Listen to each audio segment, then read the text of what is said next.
Hi అండి, నా పేరు సంధ్య. ఈరోజు మనం టేస్టీ హెల్దీ పెళ్ళిళ్ళ స్పెషల్ గుమ్మడికాయ హల్వాని అయితే చేసుకుందామండి. ముందుగా ఒక గుమ్మడికాయని తీసుకుని నీట్గా క్లీన్ చేసుకోవాలి.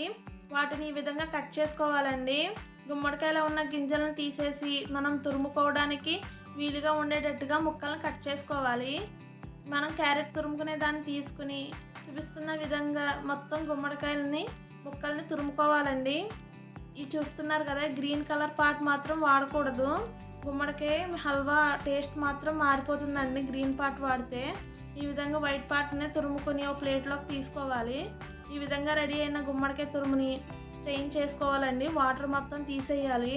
ఒక జాలిగరిటె తీసుకుని చూస్తున్నారు కదా, ఈ విధంగా వాటర్ మొత్తం స్ట్రెయిన్ చేస్తున్నాను.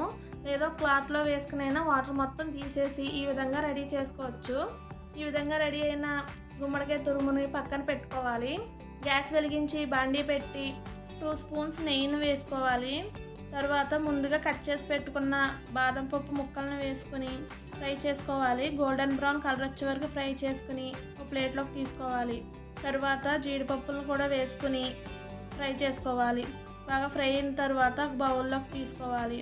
అదే ప్యాన్లో మరొక 2 స్పూన్ల నెయ్యి వేసుకుని ముందుగా మనం రెడీ చేసి పెట్టుకున్న గుమ్మడికాయ తురుమును వేసుకుని ఫ్రై చేసుకోవాలి. గుమ్మడికాయ తురుములో పచ్చివాసన పోయే వరకు ఫ్రై చేసుకోవాలి. మీకు అవసరం అనిపిస్తే ఇంకొక 2 స్పూన్లు కూడా నెయ్యి వేసుకుని ఫ్రై చేసుకోండి. ఎక్కడ కూడా పచ్చివాసన ఉంటే హల్వా టేస్ట్ మారిపోతుంది. ఈ గుమ్మడికాయ తురుము గోల్డెన్ బ్రౌన్ కలర్ వచ్చే వరకు ఫ్రై చేసుకోవాలి. ఈ పాయింట్లో ముందుగా మనం మరిగించి పక్కన పెట్టుకున్న ఒక 1/2 లీటర్ పాలను అయితే వేసుకుని కలుపుకోవాలి. ఒకసారి బాగా కలుపుకున్న తర్వాత మూత పెట్టి సిమ్లో ఒక 10 నిమిషాలు ఉడికించుకోవాలి. బాగా ఉడికిన తర్వాత షుగర్ని అయితే యాడ్ చేస్తున్నానండి. ఇక్కడ నేను ఒక 1/2 కేజీ షుగర్ని అయితే తీసుకుంటున్నాను. మీరు చేసుకునే హల్వా క్వాంటిటీని బట్టి స్వీట్ని అడ్జస్ట్ చేసుకోండి. నాకైతే 1/2 కేజీ షుగర్ సరిపోయింది. ఇక్కడ నేను కలర్ఫుల్గా హల్వా కనిపించడం కోసం ఫుడ్ కలర్ని అయితే యాడ్ చేస్తున్నానండి. ఒక పించ్ ఫుడ్ కలర్ని అయితే తీసుకుని కొద్దిగా పాలను అయితే వేసుకుని హల్వాలో వేసుకుని కలుపుకుంటున్నాను. మీకు నచ్చితే వేసుకోండి, ఇది ఆప్షనల్. ఫుడ్ కలర్ పూర్తిగా మిక్స్ అయ్యే వరకు కలుపుకున్న తర్వాత మరొక 2 స్పూన్ని నెయ్యి అయితే వేసుకుంటున్నానండి. ఇందులో మనకు నెయ్యి ఎంత ఎక్కువ ఉంటే అంత టేస్ట్గా ఉంటుందండి. అలాగే కోవాను కూడా వేసుకోవాలి, కానీ నాకు కోవా లేదండి, అందుకే నేను పాలు క్వాంటిటీ ఎక్కువ తీసుకున్నాను.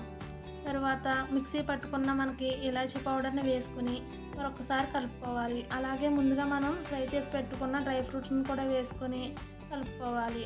పూర్తిగా చల్లారిన తర్వాత సర్వింగ్ బౌల్లో సర్వ్ చేసుకుంటే టేస్టీ గుమ్మడికాయ హల్వా రెడీ. మీకు ఈ వీడియో నచ్చితే please comment, like, share, subscribe. Bye.